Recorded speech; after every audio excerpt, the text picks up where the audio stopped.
Hey dudes and dudettes, it's Simon Hurley and welcome back to another video.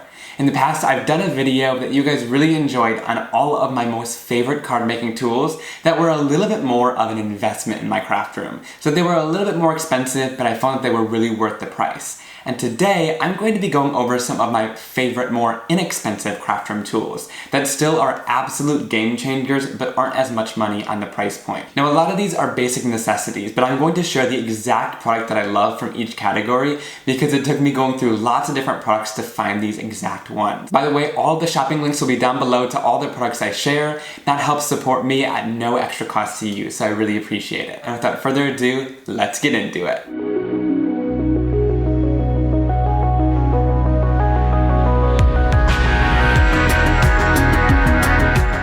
Alright, so I'm going to share these in no particular order, but let's first start off with my favorite pair of scissors. And if you guys have been around for a little while, you'll know my favorite pair of scissors is this Fiskars Spring Assist scissors. And the reason I love these so much is because there's nothing holding your hand in, so no matter how big your hand is, it's going to fit in here. Sometimes I have a hard time getting my thumb in those little tiny holes of scissors.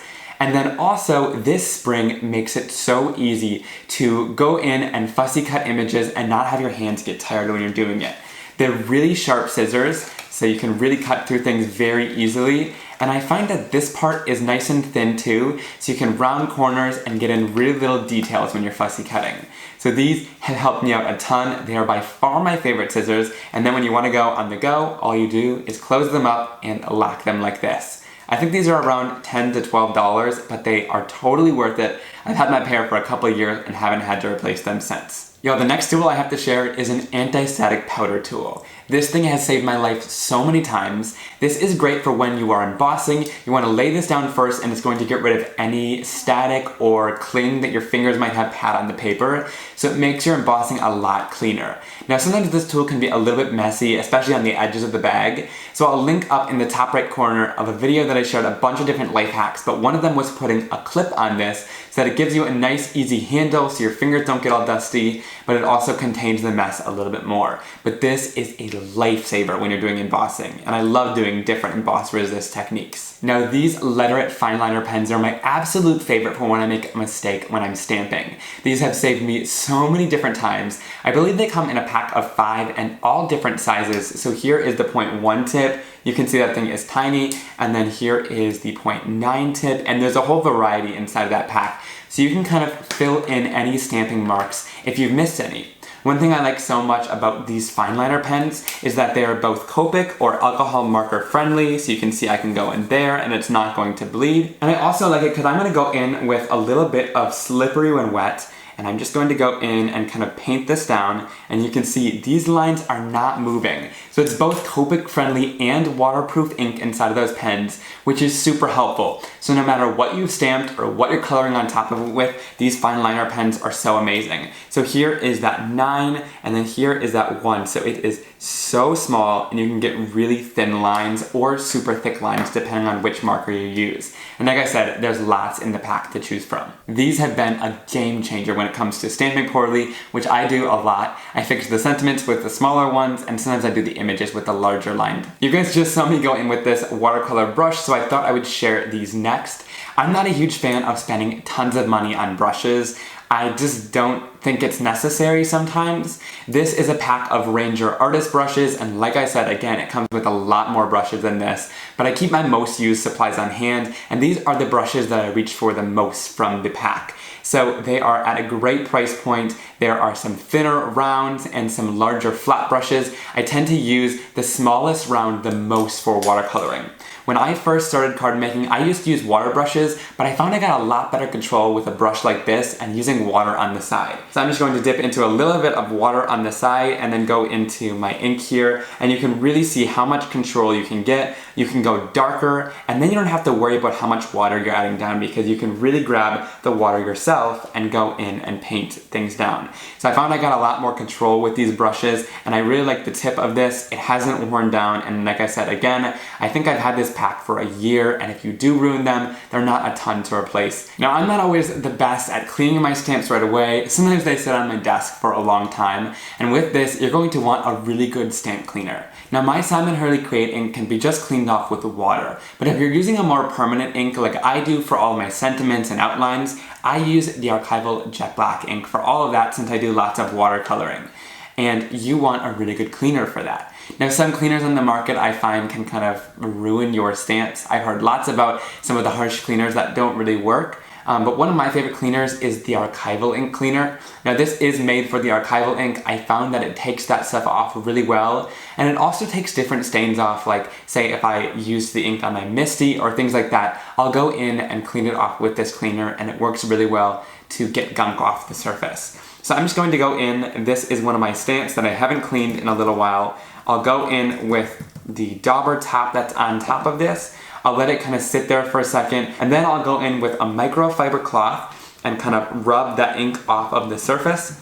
And then you'll have a stamp that went from, you know, solid black being covered in the ink to being a little bit more of kind of a stained tone. Now this is a completely clean stamp now. I can go in with whatever ink I want and not have to worry about it. Sometimes stamps do stain, but the archival ink I find doesn't stain too much. Like you can still see through it. It just stains it a little bit or tints it a little bit. So that is how I clean my stamps using the Archival Ink Cleaner. I have a full video on this as well and a couple different other solutions, and I'll leave the link up in that corner so you guys can check it out. Alright guys, let's talk about some of my favorite adhesives that have changed the game for me. So I love a tape runner. I always have used a tape runner since the very beginning. I know some people like score tape, I know some people like liquid adhesive, but this is my absolute favorite tape runner. It is from Therm. It gives off a solid line of tape runner instead of little dots here and there, which I find to be better. I find it's more permanent, but some people like the dots because they're easier to rub off if you make a mistake. And also, I really appreciate how easy this is to replace. All you do is press these two little buttons on the side, you take out this cartridge, and you place a new one in there. So I've had tape runners in the past where you have to like turn a dial and make sure everything is set perfectly, and it takes like an hour and a complete nightmare to replace your tape runner. So I like that this one's easy to replace, but also the tape is really strong and stays put on your cards. Alright, if you're a liquid adhesive fan, this one is my favorite. I like this because it's good for sealing cardstocks if you are an art journaler or if you're using mediums that need cardstocks to be sealed.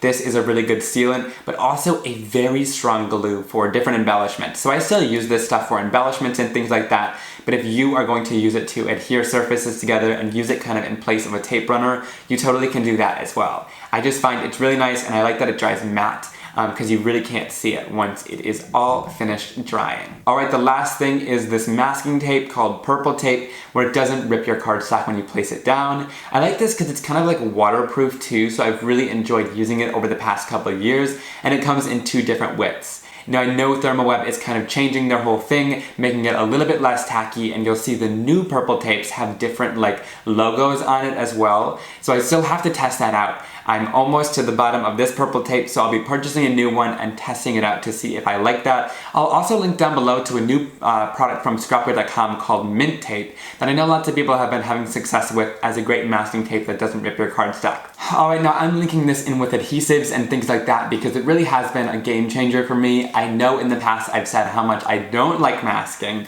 and don't enjoy doing it. However, this product has kind of changed my mind a little bit on masking, and when I'm willing to go in and cut out masks, I like to know that I can save them and reuse them on different projects. So this Gina masking magic has been some of my favorite to use. It comes with 12 sheets, and one of my favorite parts about this is that it doesn't rip your cardstock. It has a nice tack to it though, but also I can layer up inks and do some different watercolor techniques and things like that on top of this without having to worry about it bleeding underneath. It's got kind of like a little bit of a coating on top of the surface of the cardstock. So this has been really good for me because I do lots of inky techniques, I use lots of water, and this stuff doesn't leak underneath. Alright, last but not least is a Teflon bone folder and a scoring board.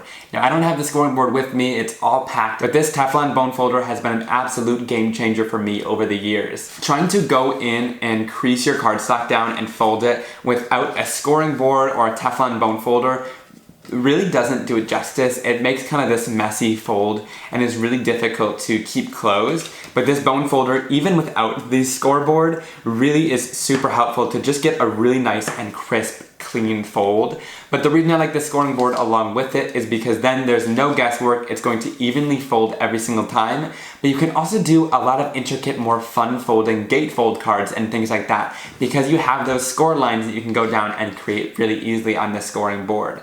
So this and the scoring board are some of my favorite tools for making sure you get a really clean and crisp fold on your cards. And last but not least, I've talked about cardstock a million times, but be sure to check out my Stark White cardstock. It'll be a game changer for you guys.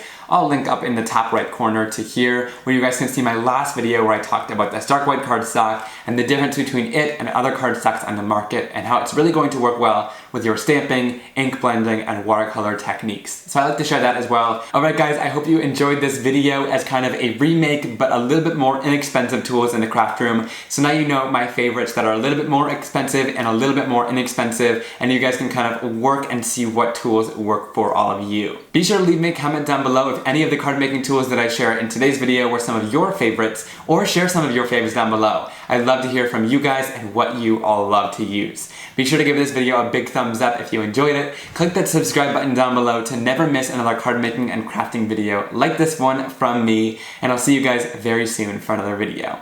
Have a great one. Bye!